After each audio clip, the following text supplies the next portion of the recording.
Halo, halo, assalamualaikum semuanya.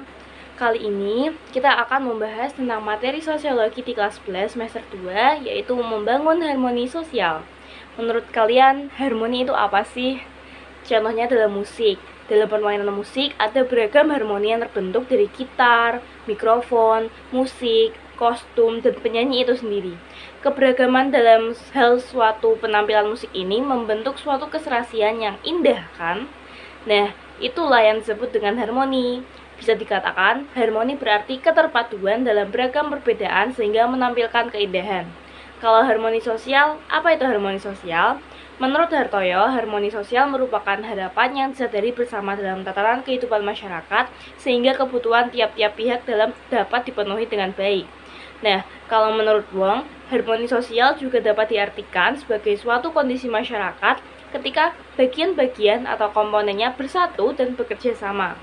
Bahkan, jika konflik muncul, mereka dapat menyelesaikannya dalam mekanisme yang ditetapkan tanpa mengganggu ketertiban serta fungsi-fungsi sosial dalam masyarakat. Nah, dari sini dapat kita simpulkan bahwa harmoni sosial berarti kerukunan yang menjadi cita-cita bersama, yaitu ketika sistem sosial dalam masyarakat dapat berfungsi dengan baik tanpa adanya konflik atau disintegrasi dalam masyarakat. Harmoni sosial sendiri dapat dibangun jika berbagai aspek kehidupan terjalin dengan seimbang, beriringan, dan juga berkelanjutan. Ayo kita perhatikan konsep-konsep ini. Gambar yang pertama mencerminkan eksklusi. Eksklusi ini adalah kelompok yang merasa bahwa mereka itu eksklusif dan cenderung mendiskriminasikan individu atau kelompok atas dasar tertentu karena mereka cenderung menolak keragaman. Yang ini mencerminkan segregasi. Segregasi dapat diartikan sebagai pemisahan paksa kelompok dari suatu wilayah. Jadi orang-orang ini itu mau ikut join, tapi karena mereka bisa bikin ricuh, jadi mereka memilih menghindari konflik. Contohnya kayak gerakan non-blok. Nah, yang ini mencerminkan integrasi. Integrasi dapat diartikan sebagai proses penyatuan kelompok yang berbeda. Yang ini mencerminkan inklusi. Inklusi sendiri dapat diartikan sebagai keadaan yang mencakup semua kelompok masyarakat secara aktif tanpa memandang perbedaan, dan juga memberi peluang setara kepada individu. Contohnya diadakannya event Paralimpik. Nah, untuk membangun harmoni sosial, kita perlu mengembangkan prinsip integrasi, inklusi, dan kohesi sosial. Nah, sekarang kita akan membahas inklusi. Tadi kan sudah disinggung bahwa inklusi adalah keadaan yang mencakup semua kelompok masyarakat secara aktif tanpa memandang perbedaan dan memberi peluang setara kepada individu. Inklusi sosial ini menjadi alternatif untuk membangun kesetaraan sosial dalam masyarakat dan menjadi salah satu upaya untuk menciptakan kesadaran masyarakat bahwa perbedaan yang ada ini bukan penghalang, melainkan bisa menjadi prestasi asalkan masyarakatnya diberikan kesempatan. Untuk integrasi sendiri, seperti yang sudah disinggung tadi, integrasi adalah proses persatuan unsur yang beraneka ragam yang melebur menjadi satu kesatuan. Contohnya integrasi nasional. Ada beberapa macam integrasi. Yang pertama ada integrasi koersif. Ini dapat diartikan sebagai pemaksaan. Contohnya ketika ada gerakan pemisahan diri dari Indonesia, TNI dan Polri yang bertugas menjaga stabilitas negara memaksa mereka untuk tetap tinggal. Yang kedua ada integrasi fungsional, yang berhubungan dengan fungsi, guna, dan gotong royong. Contohnya ketika kecelakaan, orang-orang secara spontan membantu. Yang ketiga ada normatif, yaitu berhubungan dengan norma atau aturan. Contohnya, kita sebagai warga negara Indonesia meskipun berbeda-beda, tetapi kita tetap mematuhi aturan Pancasila dan Bhinneka Tunggal Ika.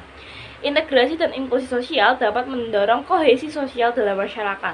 Kohesi sosial sendiri dapat diartikan sebagai proses penyatuan masyarakat dan menyetarakan masyarakat, mendorong lahirnya keadaan tidak adanya perpecahan karena masyarakat memiliki kemampuan mengelola keretakan dan mampu menyelesaikan konflik untuk mempertahankan kesatuan. Untuk membangun serta menjaga harmoni sosial sebagai warga negara dan khususnya pelajar, ada beberapa upaya yang bisa kita lakukan. Yang pertama adalah menyebarluaskan informasi melalui kampanye sosial. Informasinya bisa kita sebarkan lewat media konvensional ataupun media digital untuk meningkatkan kepedulian masyarakat dalam menyikapi permasalahan sosial tertentu.